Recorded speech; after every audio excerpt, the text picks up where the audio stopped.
Nellore municipal నగర కార్పొరేషన్లో డీలిమిటేషన్లో భాగంగా 54 డివిజన్లు 72 డివిజన్లుగా మారుస్తున్న క్రమంలో ఈ యొక్క బైబర్గేషన్లో డీలిమిటేషన్ చేసే దాంట్లో అస్తవ్యస్తంగా హద్దులను మార్చేసి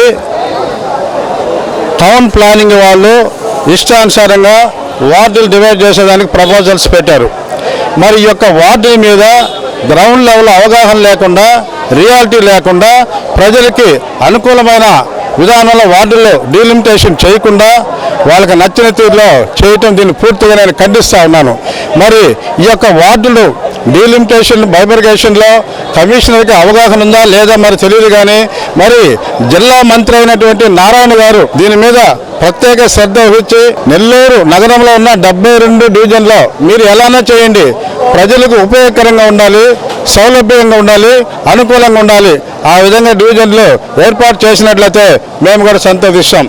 నగర కమిషనర్ గారు ఇప్పటికైనా దీని మీద ఒక పూర్తిగా అవగాహనతో ప్లానింగ్ వాళ్ళని రియాలిటీలో అవగాహన చేసుకొని ఈ యొక్క ముదుబుజ్జ నెల్లూరు 25 డివిజన్లో ఉన్న శ్మశానాన్ని 25 డివిజన్లో కొనసాగించాలి. ఆ 25 డివిజన్ నూతనంగా ఏర్పాటు చేయబో 33 డివిజన్లో శ్మశానాన్ని కొనసాగించాలి. అదేవిధంగా గ్రామంలో పురాతనమైన దేవాలయాలు కూడా ఈ యొక్క సర్వే నెంబర్లో 26-2లో ఉంటాయి, అవి కూడా యొక్క డివిజన్లను కొనసాగించాలి.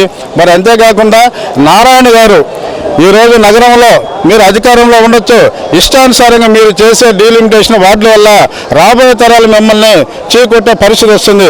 మీరు ఎలానో చేయండి, కానీ భార్యను ఒక దగ్గర, తండ్రిని ఒక దగ్గర, తండ్రిని ఒక దగ్గర, మరి పిల్లలను ఒక దగ్గర ఈ విధంగా డివైడ్ చేయడం కరెక్ట్ కాదు. మరి ఎక్కడైతే ఏ డివిజన్లో అయితే శ్మశానం దానికి అనుసంధానంగా ఉందో మరి ఆ యొక్క గ్రామానికి సంబంధించిన శ్మశానాన్ని ఒకే డివిజన్లో కొనసాగించాలని కూడా తెలియజేస్తా ఉన్నాం.